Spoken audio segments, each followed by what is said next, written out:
Rain poured mercilessly over the city of Glenwood, turning quiet streets into glistening rivers and transforming a routine Monday morning into a challenge for commuters and pedestrians alike.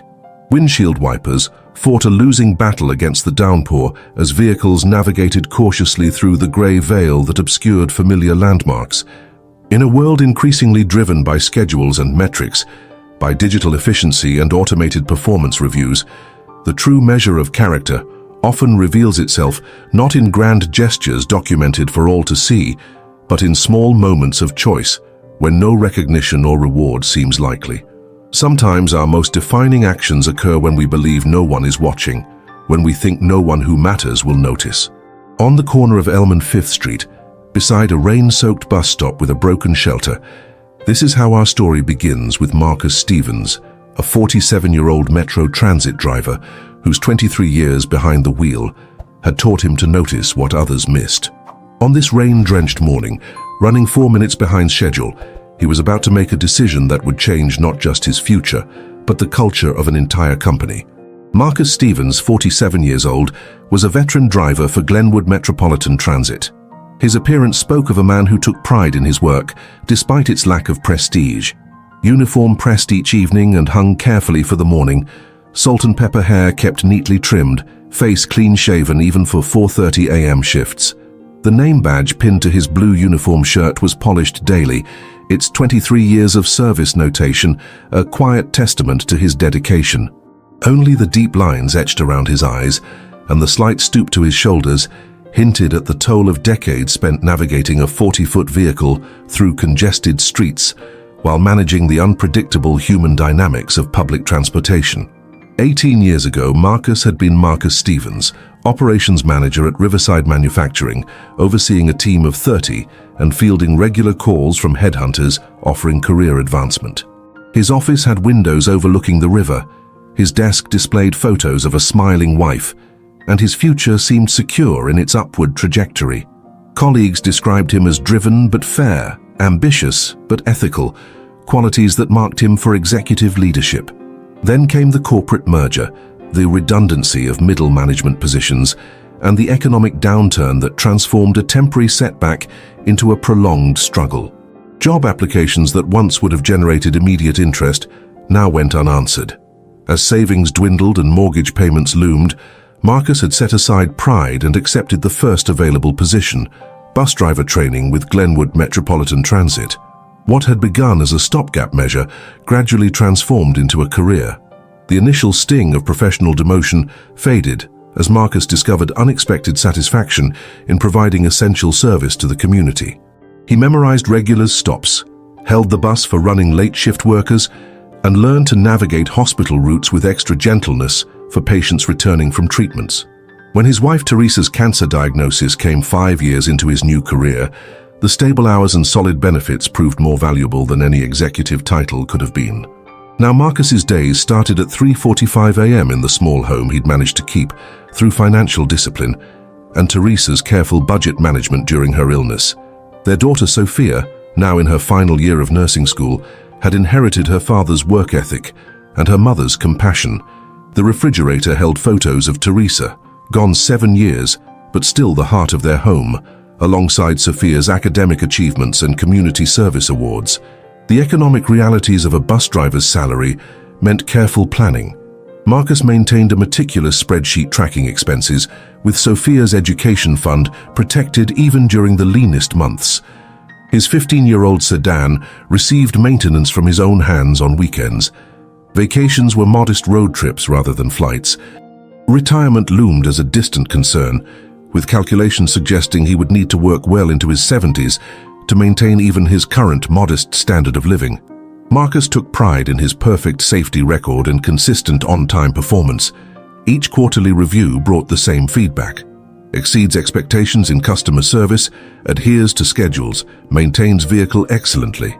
Yet despite his stellar performance, advancement opportunities remained scarce. 2 applications for supervisor positions had been rejected in favor of younger candidates with management degrees, but fraction of his practical experience.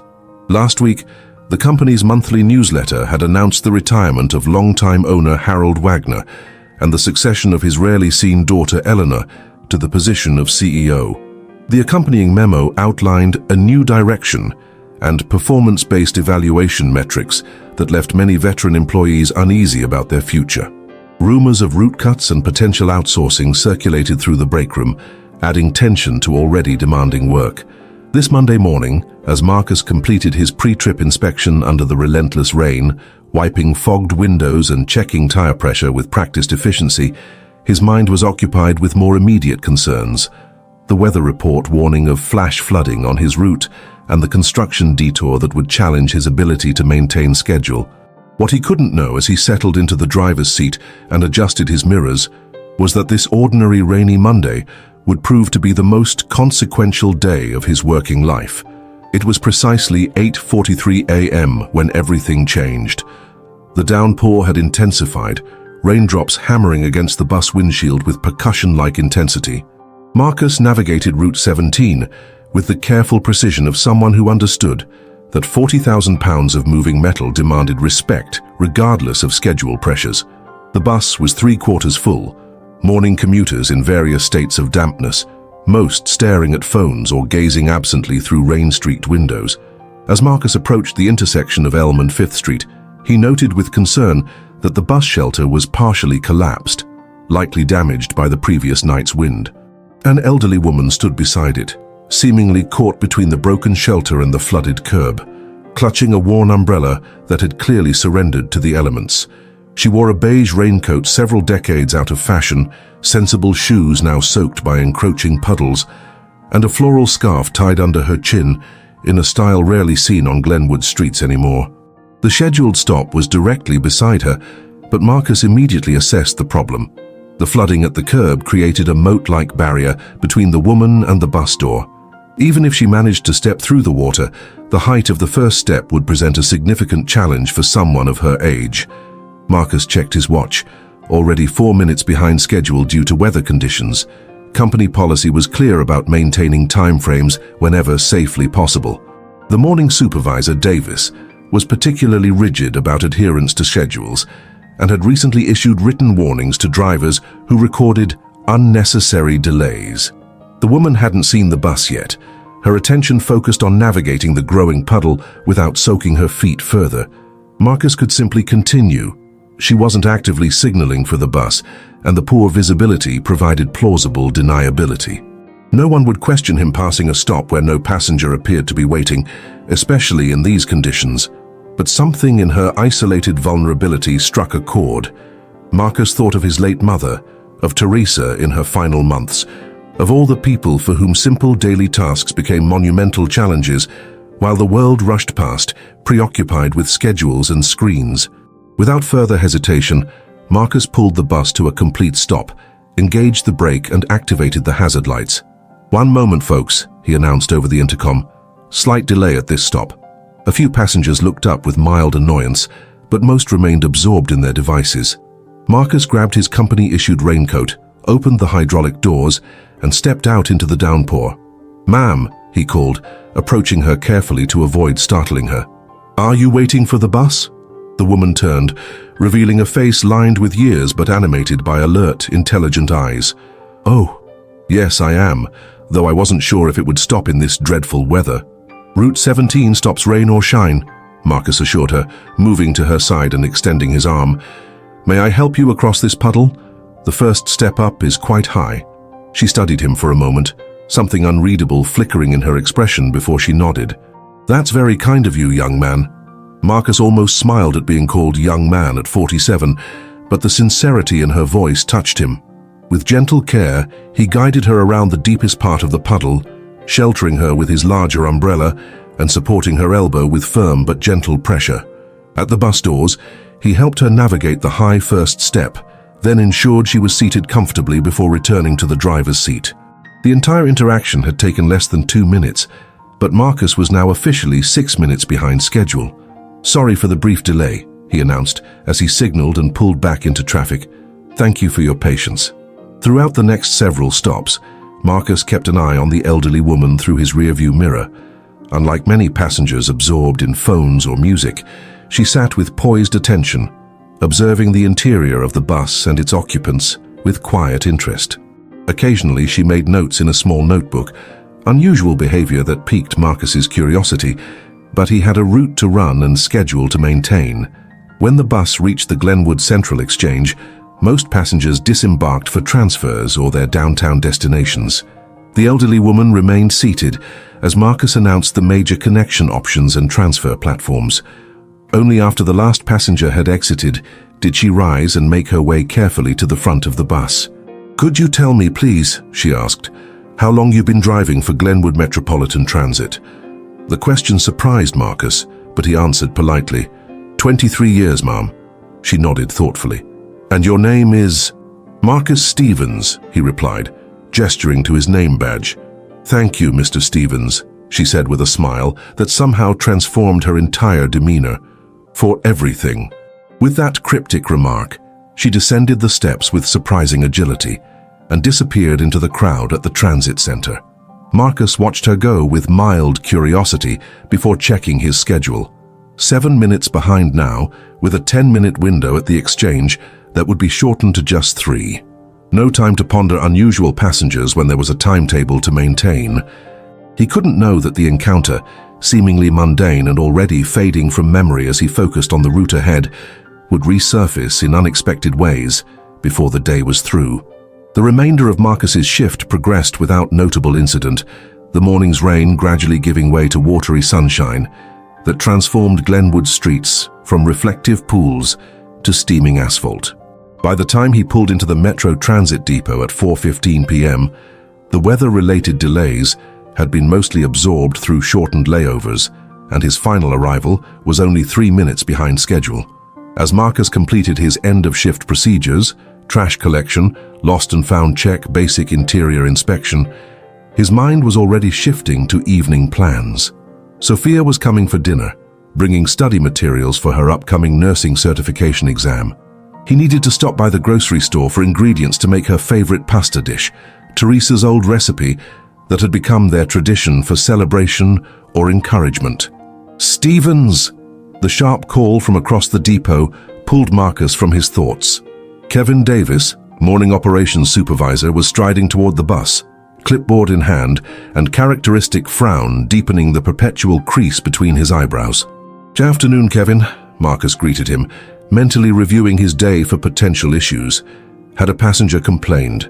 Had he missed a new memo about procedures? "You're wanted in the main office," Davis said without preamble. "Ms. Wagner wants to see you, immediately." Marcus felt a cold weight settle in his stomach. Eleanor Wagner, the new CEO, Harold's daughter who had taken over just last week. In 23 years, he had never been summoned to the main office, let alone to meet with ownership. "Did she say what about?" Marcus asked, struggling to keep his voice even. Davis shook his head, a hint of satisfied curiosity in his expression. "Above my pay grade, but I'd hurry if I were you. She's not someone who likes to be kept waiting." The walk to the administrative building, a separate structure rarely entered by drivers, felt interminable. Marcus's mind raced through possibilities, none of them reassuring. The rumored cuts were beginning. His delayed route had been the final straw for a new CEO looking to make examples. Perhaps a passenger had lodged a serious complaint, something beyond the usual service issues handled by supervisors. The receptionist directed him to the top floor without looking up from her computer. In the elevator, Marcus straightened his collar and wished he'd had time to change from his rain-splattered uniform. Whatever awaited him, he would face it with the dignity that had carried him through previous professional disappointments. "Mr. Stevens, please come in," called a voice as he hesitated outside the door marked E. Wagner, Chief Executive Officer. The office beyond was unexpectedly modest, functional rather than ostentatious, with large windows overlooking the city and walls lined with maps of transit routes past and present. Behind the desk sat the elderly woman from the bus stop, the floral headscarf and beige raincoat, now replaced by a tailored blazer and simple pearl necklace. The transformation was remarkable, yet somehow unsurprising, as if a part of Marcus had recognized something incongruous in her earlier appearance. "Ms. Wagner," he acknowledged, understanding blooming even as confusion remained. "Please sit down," she gestured to the chair opposite her desk. "I imagine you have questions." Marcus sat, still processing the revelation. "You were testing me this morning, at the bus stop." Eleanor Wagner smiled, the same intelligent eyes that had studied him earlier now regarding him with open assessment. "Not testing, exactly. Observing. There's a difference. You pretended to be a stranded elderly passenger to, what? See if I would stop. To see who would stop," she corrected gently. "I've spent the past week riding different routes at different times with different drivers. Sometimes as an elderly woman, sometimes as a harried mother, once as a visibly confused tourist. I find it's quite revealing." Marcus absorbed this information with growing unease. "So all drivers were being evaluated without their knowledge?" "I prefer to call it understanding the passenger experience," Eleanor replied. "My father built this company on service, Mr. Stevens, before metrics and tracking systems and efficiency algorithms. He understood something fundamental that I fear we've begun to forget." "And what's that?" Marcus asked, still uncertain whether he was being reprimanded or something else entirely. "That transportation is ultimately about people, not schedules. People helping other people get where they need to go, safely, reliably, and with dignity." Eleanor Wagner rose from her desk and moved to the large window overlooking the bus depot below, where drivers ended shifts and mechanics performed maintenance, in a carefully choreographed routine that kept Glenwood moving day after day. "When my father decided to retire," she continued, "many advised me to sell the company to one of the large transit conglomerates. The offers were substantial, enough to ensure several lifetimes of comfort." She turned back to Marcus. "But my father asked one thing of me. Before deciding, I should experience the company as our passengers do, not as an executive being shown the polished version, but as the people we serve daily." Marcus watched her carefully, still unsure where this conversation was leading. "Do you know what I discovered, Mr. Stevens? In 1 week of riding various routes, I imagine there were both problems and bright spots," Marcus offered diplomatically. Eleanor's expression grew more serious. "I found that out of 27 drivers, only 4 stopped to help an elderly woman struggling at a flooded bus stop. Only 6 waited an extra 30 seconds for a running mother with a toddler. Only 3 helped a confused tourist find the correct transfer." She returned to her seat. "But those who did shared something in common. They were predominantly veteran employees, people who started when my father was still actively involved in operations." She opened a folder on her desk. "Your personnel file makes for interesting reading. 23 years without a preventable accident, commendations from passengers, particularly elderly riders and those with disabilities. Consistently high marks in vehicle maintenance checks." She looked up. "Yet twice passed over for supervisor positions in favor of candidates with half your experience but management degrees." Marcus shifted uncomfortably. "The company has its hiring criteria. I respect that." "The company has lost its way," Eleanor countered firmly. "We've begun prioritizing metrics over humanity, schedules over service, theoretical knowledge over practical wisdom." She tapped the folder emphatically. "Do you know what else I found? Repeated notations about schedule adherence issues, essentially warnings because you wait for running passengers, help elderly riders board, or take the extra moment to secure wheelchairs properly." She leaned forward, her expression intensifying. "Mr. Stevens, I didn't ask you here to reprimand you. I asked you here because Glenwood Metropolitan Transit is about to undergo significant restructuring, and I need people who understand what this company should represent." Marcus's confusion must have shown on his face, because Eleanor smiled with surprising warmth. "I'm creating a new position, Director of Driver Training and Service Standards. The role would involve developing training programs that emphasize both technical skills and passenger-centered service, evaluating current policies that may prioritize metrics over people, and working directly with me to rebuild the culture my father established." The implications slowly registered. "You're offering me a promotion?" "I'm offering you the chance to help transform this company back into what it should be," Eleanor clarified. "The position comes with appropriate compensation, of course, significantly above your current salary. But more importantly, it provides the opportunity to ensure that the Marcus Stevenses of the future don't get passed over because they prioritize people over paperwork." The magnitude of the opportunity washed over Marcus in waves: financial security, professional recognition, the chance to influence company culture. Most remarkably, validation of values he had maintained despite institutional pressure to prioritize efficiency above all. Yet doubt crept in as well. With respect, Ms. Wagner, I don't have the management degree your HR department seems to prefer. I haven't held a leadership position in nearly 2 decades. You have something far more valuable, Eleanor responded without hesitation. You have wisdom born of experience, integrity revealed through consistent choices, and the respect of both colleagues and passengers. Anyone can learn administrative procedures. Character reveals itself in moments of choice, when we think no one who matters is watching. Marcus recognized his own thoughts from that rainy morning echoed back to him. He straightened in his chair, feeling something long dormant, reawakening, not ambition exactly, but purpose. When would you want me to start? He asked, decision forming even as he spoke. Eleanor's smile broadened. I believe you already have, Mr. Stevens. You started 23 years ago. Now we're simply acknowledging it. 18 months later, Glenwood Metropolitan Transit bore little resemblance to the company Marcus had joined over 2 decades earlier. The most visible changes were cosmetic. A refreshed fleet featuring a new logo that incorporated elements of the original 1950s design, driver uniforms updated for both professionalism and comfort, renovated shelters with accessibility features exceeding regulatory requirements. But the deeper transformations were evident in the culture itself. The training center, now housed in a converted warehouse near the main depot, hummed with activity as Marcus concluded another session with newly hired drivers. Remember, he told the attentive group before him, the schedule is important, but the people are essential. You're not just driving a route, you're providing a service that connects people to work, healthcare, education, and each other. Sometimes that means making judgment calls that won't be reflected in performance metrics, but will make all the difference to someone's day. As the trainees filed out, Marcus noticed Eleanor Wagner observing from the doorway. No longer needing disguises to understand her company's operations, she had become a regular, visible presence throughout all departments. Another successful cohort, she asked, joining him as he gathered his materials. Marcus nodded with quiet pride. They're getting it.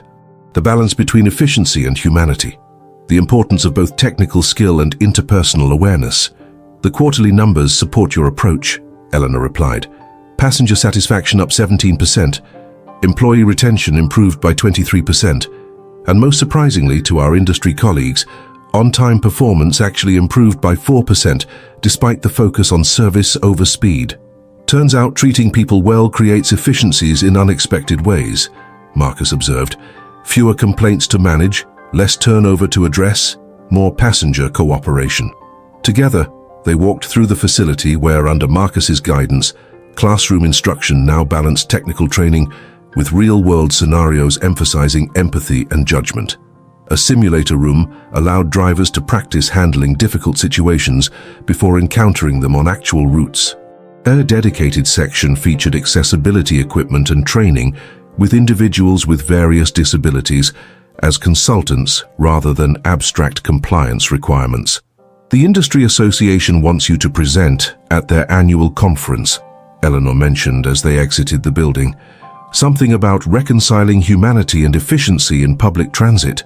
Marcus chuckled, remembering how nervous he'd been before his first presentation to the board. Now, public speaking had become another unexpected skill development in his evolving role. Outside, a familiar bus pulled up. Route 17, Marcus's old route. The driver, seeing them, opened the door. Afternoon, Mr. Stevens, Ms. Wagner, he called. Right on schedule and 2 passengers in wheelchairs boarded without a hitch at Westview. As the bus departed, Marcus felt a wave of satisfaction that transcended professional achievement. His daughter Sophia, now a practicing nurse, had recently told him, "Dad, you're not just driving a bus anymore, you're driving change." Eleanor seemed to read his thoughts. "Your training program has become a model for transit systems in 3 other cities," she said. "Not bad for a bus driver who was passed over for promotion twice." Marcus smiled, thinking of the rainy morning that had changed everything. A small choice that seemed inconsequential at the time, but had created ripples beyond imagination. "Sometimes," he replied, "the most important stops we make aren't on the official route. Sometimes the true measure of character isn't found in grand gestures or public acknowledgements, but in those quiet moments when no recognition seems forthcoming, when we choose to act with compassion and integrity simply because it's right, not because it will be rewarded or even noticed. For Marcus Stevens and Eleanor Wagner, a chance encounter at a rain-soaked bus stop became the catalyst for transformation that extended far beyond two individuals, reshaping an entire organization's culture and touching countless lives through the ripple effects of prioritizing humanity in a world increasingly driven by metrics and efficiency. Their story reminds us that leadership isn't conferred by titles, but revealed through consistent choices, that wisdom often resides in unexpected places, and that organizations flourish when they value the human elements that spreadsheets and algorithms cannot capture. Perhaps the most valuable insight lies in recognizing that our seemingly small decisions, to stop or keep going, to help or hurry past, to see or overlook, may carry consequences far beyond our immediate awareness. In those brief moments of choice, when no one seems to be watching, we aren't just revealing our character to others, we're defining it for ourselves. And you, in your daily journey, who might be watching your moments of choice, and what ripples might they create?